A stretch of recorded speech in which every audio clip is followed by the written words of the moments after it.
participant number 1. And then 1, 2, 3, 4, 5, 6. She's gonna do my speech, and then here's my... All right. Do you tolerate discrimination? Of course not. Discrimination takes many forms today, though. It could be race, social status, gender, and what I'll be talking to you today about is age.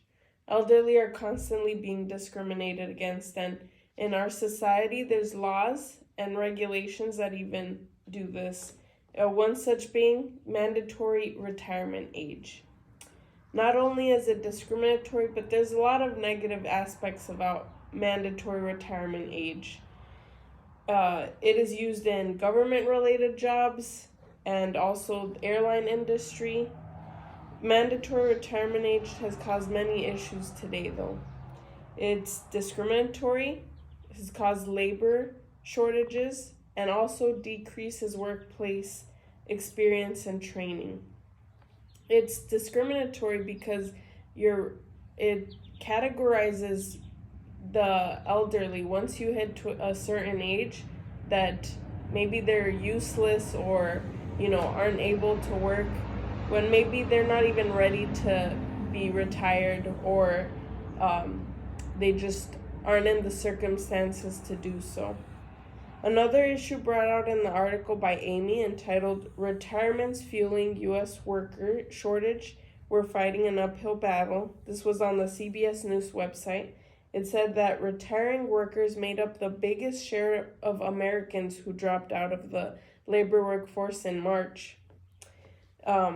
So these retiring workers and the mandatory retirement age is causing these labor shortages.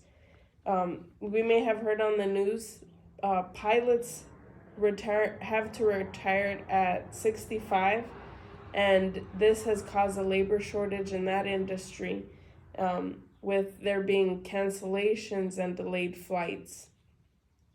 There's also a need for more experienced workers and better training in the workforce. And with these people retiring at the mandatory retirement age, this is kind of kicking out that age group that would really help these younger ones coming in to show them their experience. But with this mandatory retirement age, this isn't getting done. There's a number of different solutions, though, that can help to resolve this issue. One such being maybe requiring annual checkups once they hit a certain age.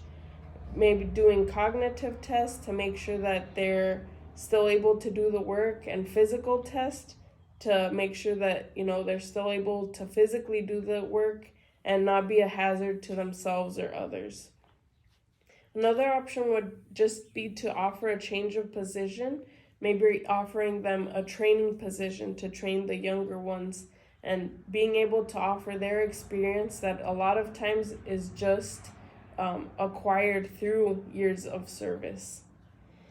Another solution would be, as explained in the article, What to Know About the Mandatory Pilot Retirement Age by Marissa Garcia on the website travelandleisure.com. It said Japan's Civil Aviation Authority raised the mandatory retirement age to 67, and Civil Aviation Administration of China, who sets their retirement age at 60, is considering extending that age too. These countries are doing that to try to relieve that worker shortage, and by doing so, it does relieve it for some time.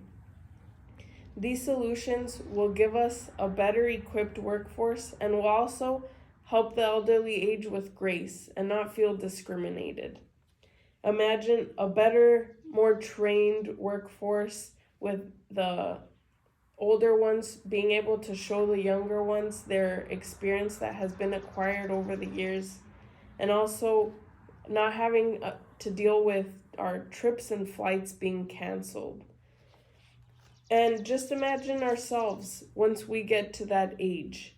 Wouldn't we want to feel better, being a part of a society who embraces aging and really appreciates the work experience and wisdom gained over the years, and not feeling discriminated against? The solution starts with us, though. Let's get rid of discrimination and these labor issues.